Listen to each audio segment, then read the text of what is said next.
All my life, music has been a big influence on me, and because of it, I've picked up and learned a multitude of different instruments. About 11 months ago, I had this crazy idea of just buying a guitar and learning how to play it. However, I had no clue where to start. So I called a buddy of mine who's a guitar guru. He gave me a little insight on the instrument, and now I'm stuck with 3 guitars in the past 11 months. So I'm glad I called him because I, along with a lot of other people, thought that every guitar is just a giant block of wood with strings on it, or the electric guitar is just a really loud acoustic guitar because it's hooked up to an amplifier.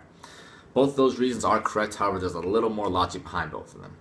Today we're going to compare and contrast the different parts of 2 unalike guitars, find out what these parts do, and see how the guitar fits into its genres of music. So, which came first, the chicken or the egg? Better yet, which came first, the electric guitar or the acoustic guitar? If you said acoustic guitar, then you are correct. The acoustic guitar was invented in 1779 versus the electric guitar, which was invented in 1931. Now, since the acoustic guitar was the first one born, then we'll talk about it first. So have you ever taken a rubber band, stretched it out with 2 fingers, and then plucked it? You don't hear it, but it's actually creating a specific sound. Guitar strings work the same way. Here on the guitar you have the nut, and then here's the bridge. These hold your already stretched out string or rubber band. Now when you pluck it, a certain tone is produced.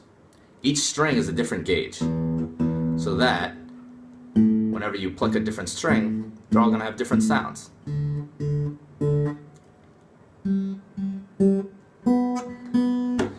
Now these little metal guys are called frets.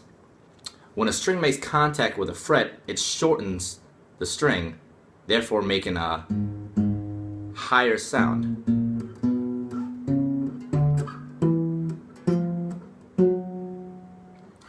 So being the fact that you have different gauges on different strings, you're going to have different notes to play. So after a while you're going to start to play them and they're going to get out of tune. That's where these 6 little tuning knobs come into handy. These are going to retune your strings so that you can take it back to the perfect pitch.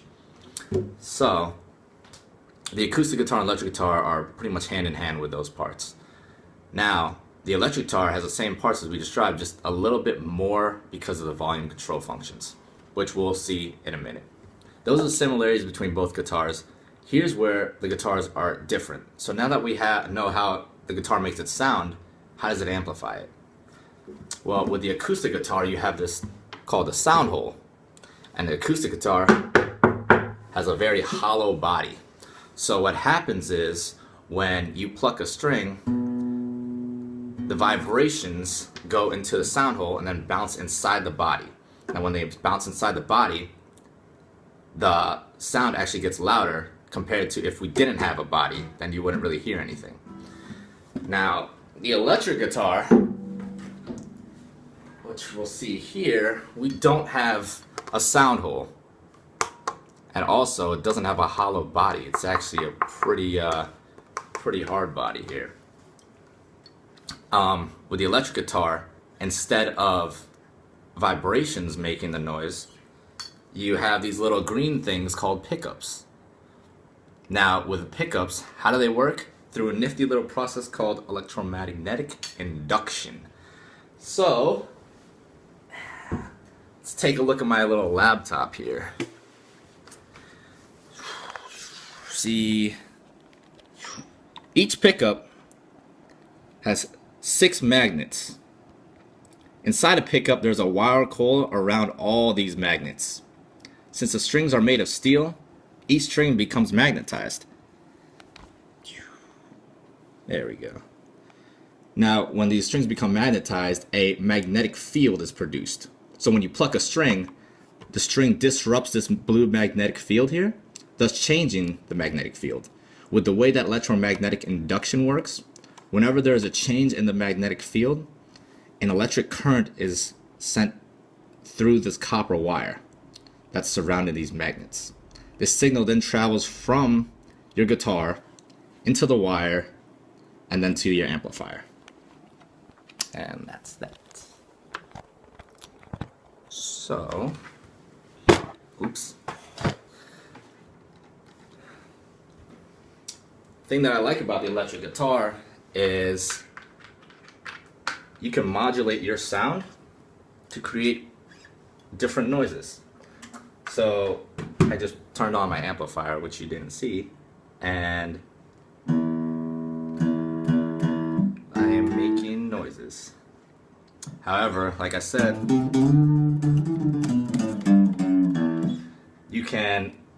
I have a distortion pedal, which modulates the sound so that it sounds very distorted. So I'm gonna turn distortion on, and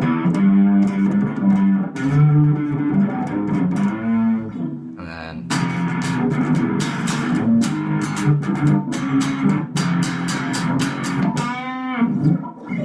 so with that effect called distortion just distorted my sound. Now, there's like countless effects that you can add to your guitar, and it can just pretty much fit the different types of music that you're trying to play. So, with the electric guitar, I like to say that they would be more in tune with the genres of rock, pop, and jazz. Now, let me turn this off and switch back to the acoustic guitar.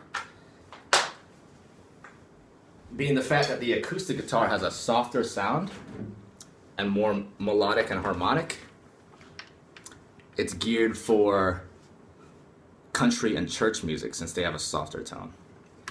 Now, with the acoustic guitar, you can play individual notes, but a lot of times it's used as a backup to, say, a singer. So most of these times you play chords, which is a group of notes.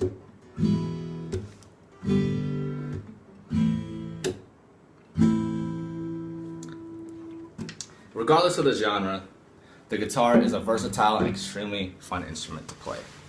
Now that you've had an understanding of the guitar and how the parts work, you can now go and buy a guitar and play one. So, thanks for your time.